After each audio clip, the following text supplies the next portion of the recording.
ఓం సాయిరాం. బాబా భక్తులందరికీ కూడా నమస్కారం అండి. అందరూ కూడా సుఖంగా సంతోషంగా ఎప్పుడూ కూడా ఆనందంగా ఉండాలి అని చెప్పి ఆ బాబాగారి తరపున నేను కూడా మనస్ఫూర్తిగా కోరుకుంటున్నాను.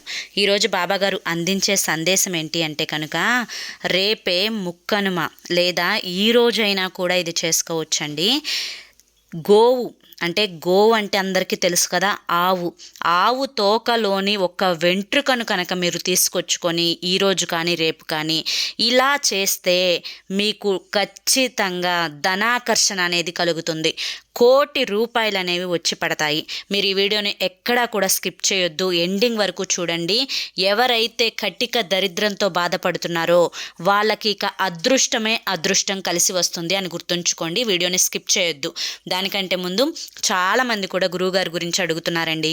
అక్క, ఎన్నో రకాల సమస్యలతో మేము సతమతమైపోతున్నాము, మీకు తెలిసిన గురువుగారు ఎవరన్నా ఉంటే చెప్పండి అక్క అని చెప్పి అడుగుతున్నారు.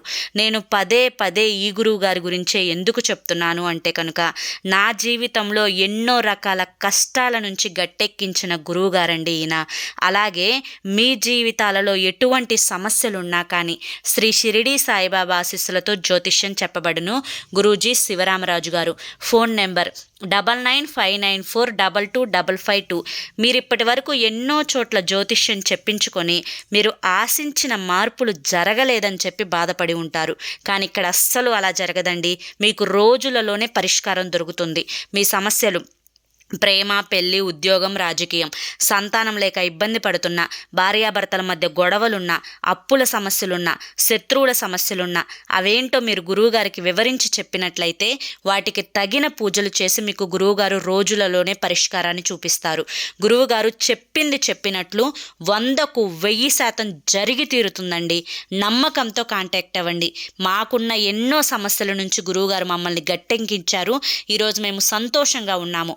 ఇక బాబాగారి యొక్క సందేశం విషయానికి వస్తే కనుక, తల్లి, ఈ రోజు కానీ అంటే కనుమ రోజు కానీ ముక్కనుమ రోజు అంటే గురువారం రోజు కానీ గోవు ఒక్క తోకలో నుంచి ఒక్క వెంట్రుకను కనుక నువ్వు ఇలా తీసుకొచ్చుకొని కనుక చేసినట్లయితే మీకు 1,00,00,000 రూపాయలు వచ్చి పడతాయి.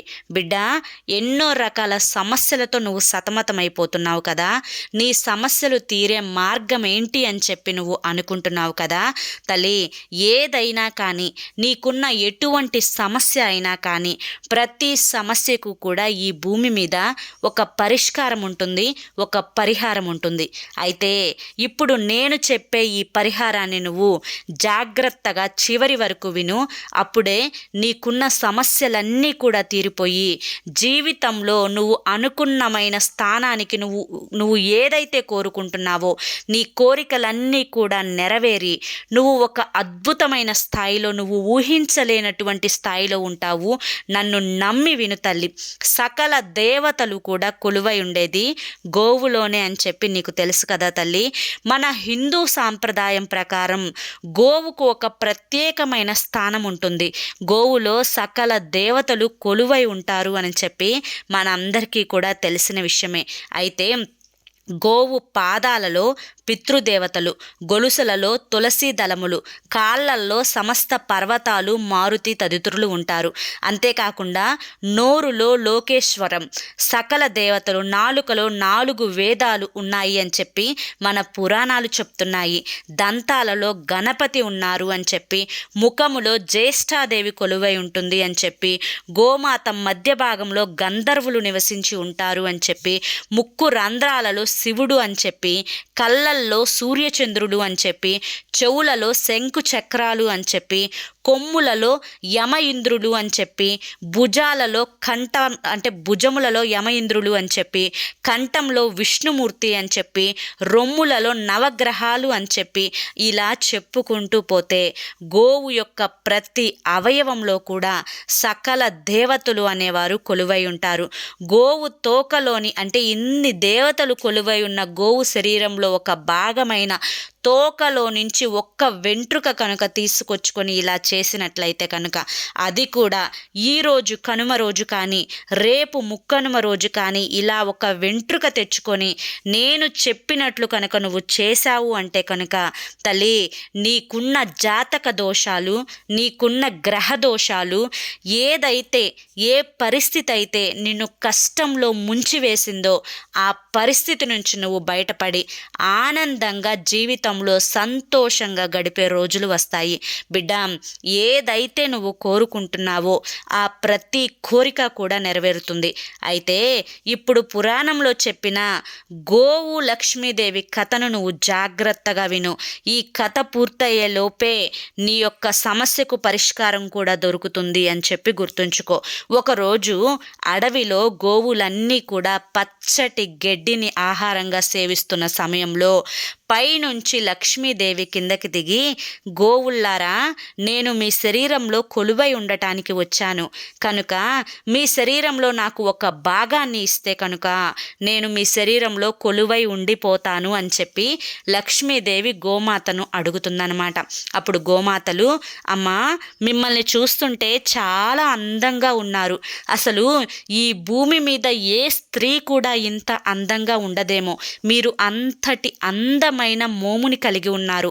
ఎవరమ్మా మీరు అని చెప్పి గోమాతలు అడుగుతాయన్నమాట. అప్పుడు గోమాతలకు ఆ లక్ష్మీదేవి ఏమి సమాధానం ఇస్తుంది అంటే, నేను లక్ష్మీదేవిని. ఈ భూమి మీద ఉన్న సమస్త ప్రాణికోటి అయిన మానవులలో ప్రతి మానవుడు కూడా నా కోసం జపిస్తూ ఉంటారు, స్మరణ చేస్తూ ఉంటారు. నేను వారి ఇంట అడుగు పెట్టాలి అని చెప్పి ఎన్నో రకాలైన వ్రతాలు, పూజలు చేస్తూ ఉంటారు. కాకపోతే ఎవరి ఇంటికి వెళ్ళడానికి నాకు మనసు అంగీకరించడం లేదు. ఎందుకంటే ఈ భూమి మీద స్వార్థం, కుళ్ళు, కుట్రాలు, అన్యాయం ఇవన్నీ కూడా ఏర్పడ్డాయి. అంతేకాకుండా మానవులు జంతువులను ప్రేమగా చూసుకోకుండా ఆ జంతువులను చంపి వాటిని భుజిస్తున్నారు. నాకు ఇక్కడ పాపం తప్ప పుణ్యం ఎక్కడా కనిపించడం లేదు. చిన్నపిల్లలకు పురాణాలు నేర్పించకుండా చిన్నపిల్లలకు చిన్నప్పటి నుంచే స్వార్థాన్ని నేర్పిస్తున్నారు. పిల్లలు పెద్దయ్యాక వారి తల్లిదండ్రులను కూడా చూడకుండా నిర్లక్ష్యం చేస్తూ ఉన్నారు. అంతేకాకుండా ఎవరైనా కష్టంలో ఉన్నాము అని చెప్పి అంటే ఆ కష్టాన్ని చూసి స్వార్థంగా నవ్వుకుంటున్నారే తప్ప ఒకరికి ఒకరు సహాయం చేసుకోవడం పూర్తిగా మానేశారు. ఒకరి పట్ల ఒకరికి ప్రేమ, అనురాగం అనేవే లేకుండా పోయాయి. మొత్తానికి ఈ భూమి మీద మనుషులు, ప్రతి మనిషి, చిన్న పెద్ద, ముసలి ముతక తేడా లేకుండా ప్రతి మనిషి కూడా ఏదో ఒక పాపాన్ని చేస్తూనే ఉన్నారు. ఇటువంటి పాపాత్ములకు నా యొక్క అనుగ్రహం కలిగించడం నాకు ఏమాత్రం ఇష్టం లేదు. కనుక మీ యొక్క శరీరంలో ఒక భాగాన్ని నాకు మీరు కనుక ఇచ్చినట్లయితే నేను మీలో పూర్తిగా కొలువై ఉండిపోతాను అని చెప్పి లక్ష్మీదేవి గోమాతలను అడుగుతుంది. అప్పుడు గోమాతలు ఆలోచించుకొని, అమ్మా, మీరు చెప్పినట్లుగానే మా శరీరంలో మీకు ఒక భాగం ఇస్తే మీది చంచలమైన మనసు, మీరు ఒక్కచోటే నికరంగా కొన్ని రోజులు కూడా ఉండలేరు. కనుక ఈ యొక్క భూమి మీద మనుషుల సంగతి మీరు చెప్పినట్లుగానే అదే మానవులు మమ్మల్ని పాలిచ్చినంత కాలం ప్రేమగా చూసుకుంటారు. సంవత్సరాల తరబడి మేము పాలిస్తే వారి ప్రేమలో ఎటువంటి లోటు ఉండదు. అదే పాలివ్వడం మానేస్తే ఎంత ప్రేమగా చూసిన మనుషులైనా కానీ మమ్మల్ని ఇంటి నుంచి బయటకు గెంటేస్తూ ఉన్నారు. అంతేకాకుండా కొంతమంది ప్రజలు మమ్మల్ని చంపి తింటున్నారు కూడా. మాకు ఒక పూట మేత వేస్తే డబ్బు దండగా అని చెప్పి అనుకుంటున్నారు. కనుక మీరు మాలో ఉంటే చాలా బాధపడతారమ్మా.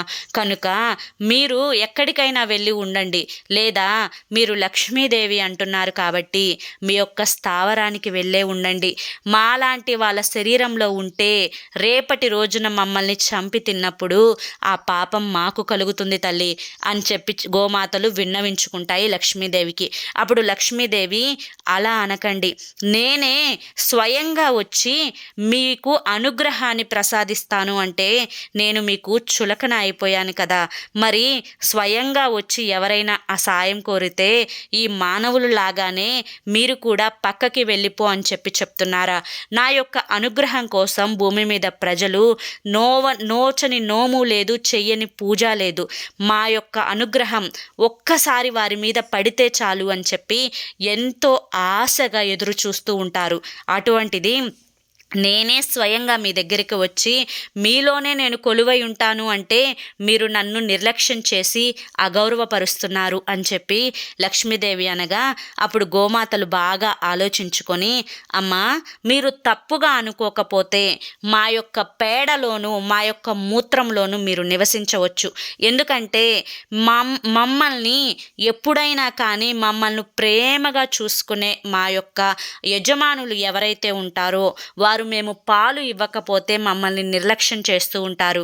అదే ఆ పాలల్లో కాకుండా ఈ మిగతా శరీరాల్లో కాకుండా పేడ మూత్రంలో ఉంటే మమ్మల్ని ఎప్పుడూ కూడా వారి దగ్గరే ఉంచుకుంటూ ఉంటారు. మా యొక్క పేడ మూత్రంలో మీరు నివసిస్తున్నారు అని చెప్పి మానవులకు తెలిస్తే మమ్మల్ని గౌరవిస్తారు అని చెప్పగా లక్ష్మీదేవి చాలా సంతోషపడుతుంది. సరే గోమాత, మీకు ధన్యవాదములు.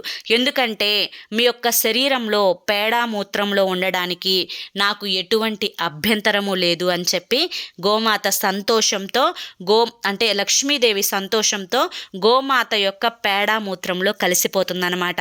కనుక ఇప్పటి రోజుల్లో గోమాత యొక్క పేడను కానీ మూత్రాన్ని కానీ ఎన్నో రకాల ఆయుర్వేద మెడిసిన్లలో వాడుతూ ఉన్నారు. అంతేకాకుండా ఇంటిని శుద్ధిపరచుకోవడానికి కూడా ఇలా వాడుతూ ఉన్నారు. పేడతో ధూపాన్ని వేస్తే కనుక ఇంట్లో ఉండే నెగిటివ్ ఎనర్జీ అంతా కూడా పూర్తిగా వెళ్ళిపోతుంది. అదేవిధంగా మూత్రాన్ని చల్లుకుంటే ఎన్ని దోషాలు ఉన్నా, ఎంత అపవిత్రమైన ఇళ్ళైనా మానవుడైనా కానీ ఒక్కసారిగా శుద్ధి చేయబడతారు. అంతటి పవిత్రత అనేది పేడామూత్రంలో ఉంటుంది. కనుక ఎవరి ఇంట అయితే గోమాత యొక్క పేడామూత్రం అంటే గోమాతను పెంచుకుంటూ ఉంటారో వారి ఇంట అష్ట ఐశ్వర్యాలు అనేవి ఎప్పుడూ కూడా అలా నిల్వ ఉంటాయి అని చెప్పి ఇప్పుడు మనం ఈ కథ ద్వారా తెలుసుకోవచ్చు. అయితే ఇప్పుడు వీడియోలో కనుక వచ్చినట్లయితే అసలు గోమాత యొక్క తోకలో ఉండే ఆ ఒక్క వెంట్రుకను కనుక మనం తీసుకొచ్చుకున్నట్లయితే కనుక కటిక పేదవాడు కూడా ఎలా కోటేశ్వరుడుగా మారతాడో మనం తెలుసుకుందాము. కనుకనే వీడియోని ఇక్కడి నుంచి ఎవ్వరూ కూడా స్కిప్ చేయొద్దు. వీడియోలోకి వచ్చినట్లయితే ఈ యొక్క సంక్రాంతి పండుగ అనేది మన యొక్క హిందూ సాంప్రదాయం ప్రకారం చాలా పెద్ద పండుగ. సంక్రాంతి పండుగలో చివరి రోజు కనుమ, అంటే ఈరోజు బుధవారం రోజు కనుమ, రేపు గురువారం రోజు ముక్కనుమ అన్నమాట. ఈరోజు ప్రత్యేకంగా ఇంట్లో ఉండే పశువులకు విశ్రాంతినిచ్చే రోజు. కనుకనే వెనకటి రోజులలోకి వెళ్ళినట్లయితే కనుక సంక్రాంతి రోజు వరుస ప్రకారం వచ్చే మూడవ రోజు కనుమ రోజు ఇంట్లో ఉండే పశువులను చక్కగా శుభ్రపరిచి వాటిని అలంకరించి కాళ్లకు గజ్జెలను కట్టి వాటిని పసుపు కుంకుమలతో అలంకరించి పూలమాలలు వేసి వాటికి నచ్చిన ఆహారాన్ని పెట్టి వాటిని విశ్రాంతి తీసుకోమని చెప్పి ఇంటి యజమానులు చెప్తూ ఉంటారనమాట. అంటే వెనకటి రోజులలో ఆటోలు, బస్సులు ఇవన్నీ కూడా ఉండేవి కాదు. ఒక ఊరి నుంచి ఒక ఊరికి ప్రయాణం చేయాలి అంటే ఎద్దుల బండే ఉండేది. ఆ ఎద్దుల బండి మనుషులను మోసుకొని వెళ్ళి ఆ ఎద్దులు చాలా కష్టపడేవి. అంతేకాకుండా పొలం పనులకు కూడా ఎద్దులను ఎక్కువగా వాడేవారనమాట. ఇలా పశువులను ఏదో ఒక రూపంలో ఏదో ఒక పని కోసం వాడుకుంటూ ఉండేవారు. సంవత్సరం అంతా కష్టపడి పనిచేసే ఆ పశువులకు ఒక్క రోజైనా కానీ విశ్రాంతినివ్వడం కోసం కనుమ రోజు ప్రయాణం చేయకుండా ఉండాలి. కనుమ రోజు మనకి ఎంతో సంవత్సరం అంతా మన యొక్క కష్టాన్ని తీర్చే ఈ పశువులకు ఈరోజు విశ్రాంతినిచ్చి వాటికి నచ్చిన భోజనాన్ని పెట్టి వాటిని ఆనందపరచాలి అన్న ఉద్దేశంతో ఎటువంటి ప్రయాణాలు కనుమ రోజు చేయకూడదు అని చెప్పి వెనకటి నుంచి వస్తున్న నానుడి అన్నమాట. ఈ సంక్రాంతి రోజు కనుమ రోజు ముఖ్యంగా మానవులు పశువులను చంపి అంటే మేకలను, గొర్రెలను, పొటేళ్లను, కోళ్లను వీటన్నింటినీ కూడా చంపి మాంసాహారాన్ని భుజిస్తూ ఉంటారు. అయితే వెనకటి రోజుల్లో ఈ కనుమ రోజు కాకుండా ముక్కనుమ రోజు మాంసాహారాన్ని భుజించేవారు. లెక్క ప్రకారానికి వచ్చినట్లయితే భోగి, సంక్రాంతి, కనుమ ఈ 3 రోజులు కూడా మాంసాహారం అనేది నిషిద్ధం. అంటే ముక్కనుమ రోజు అంటే 4వ రోజు కనుమ వెళ్ళిన తెల్లారే ముక్కనుమ రోజు మాంసాహారాన్ని తినవచ్చు అని చెప్పి మన పురాణాలు చెప్తున్నాయన్నమాట. అయితే ఈ రోజున పల్లెటూరుల్లో కనుమ రోజు ముఖ్యంగా పల్లెటూరుల్లో చాలా ప్రత్యేకంగా జరుపుకుంటూ ఉంటారు. పంట ఇంటికి వచ్చిన వేళ చాలా సంతోషంతో ఇంటిళ్ళ పాది కూడా కొత్త బట్టలను ధరిస్తూ ఉంటారు. వారికి కావలసినవన్నీ కూడా ఆ ధాన్యాన్ని అమ్మి వచ్చిన డబ్బులతో పండుగ వాతావరణం ఇల్లంతా కూడా కొలువై ఉంటుంది. మినపగారెలను కనుమ రోజు చాలా ప్రత్యేకంగా చేసుకుని తింటూ ఉంటారు. ముఖ్యంగా కొత్త బియ్యం, ఆవు పాలు కలిపి బెల్లాన్ని వేసి పొంగల్ని అంటే చక్కగా ఇంట్లో వండుకొని పశువులకు ఈ కనుమ రోజు ముఖ్యంగా పశువులకు ప్రసాదంగా పెట్టి తరువాత ఆ యొక్క పొంగల్ని అంటే ఆ పరమాణాన్ని తీసుకొని వెళ్ళి పొలాలలో చల్లుకుంటూ ఉంటారు. దీన్నే పోలి చల్లడం అని చెప్పి అంటారు. అంటే సంవత్సరం మొత్తం ఏ పురుగు పంటకి చేరకుండా ఉండడానికి పచ్చటి పంటతోటి మంచి లాభం రావాలి అన్న ఉద్దేశంతో పోలి చల్లడం అనేది చేస్తూ ఉంటారనమాట. దీనివల్ల సంవత్సరం అంతా కూడా వారి పంట అనేది పచ్చగా ఉంటుంది అని చెప్పి రైతులు నమ్ముతూ ఉంటారు. ఇది ఎక్కువగా పచ్చటి వాతావరణం అనేది పల్లెటూరుల్లోనే కనిపిస్తూ ఉంటుంది. కాబట్టి ప్రత్యేకించి సంక్రాంతి అంటే పల్లెటూరే గుర్తుకు వస్తూ ఉంటుంది అందరికీ కూడా. అయితే ఈ కనుమ రోజు లేదా ముక్కనుమ రోజు గోవు తోకలోని ఈ యొక్క ఒక్క వెంట్రుకని కనుక తీసుకొచ్చి నేను చెప్పినట్లు ఈ విధంగా కనుక చేసినట్లయితే ఖచ్చితంగా మీకున్న గ్రహ దోషాలు, జాతక దోషాలు, శనిగ్రహ దోషాలు, రాహుకేతువుల యొక్క దోషాలు ఇవన్నీ కూడా తొలగిపోతాయి. అయితే గోవు తోకలో ఒక వెంట్రుకని తీసుకొచ్చుకొని ఒక తెల్లటి పేపర్ని తీసుకోండి. ఆ తెల్లటి పేపర్లో చక్కగా కొన్ని అక్షింతలను కలపండి. గోవు యొక్క ఒక వెంట్రుకైనా కానీ 3 వెంట్రుకలైనా కానీ 5 వెంట్రుకలైనా కానీ ఆ యొక్క పేపర్లో వేయండి. తరువాత కొంచెం కుంకుమని కూడా వేయండి. ఈ విధంగా ఈ 3ంటిని కూడా ఒక తెల్లటి పేపర్లో వేయండి. ఇప్పుడు నేను చెప్పే ఈ పరిహారం అనేది మీరు ఈరోజు చేసుకున్నా పర్వాలేదు, రేపు చేసుకున్నా కూడా పర్వాలేదు.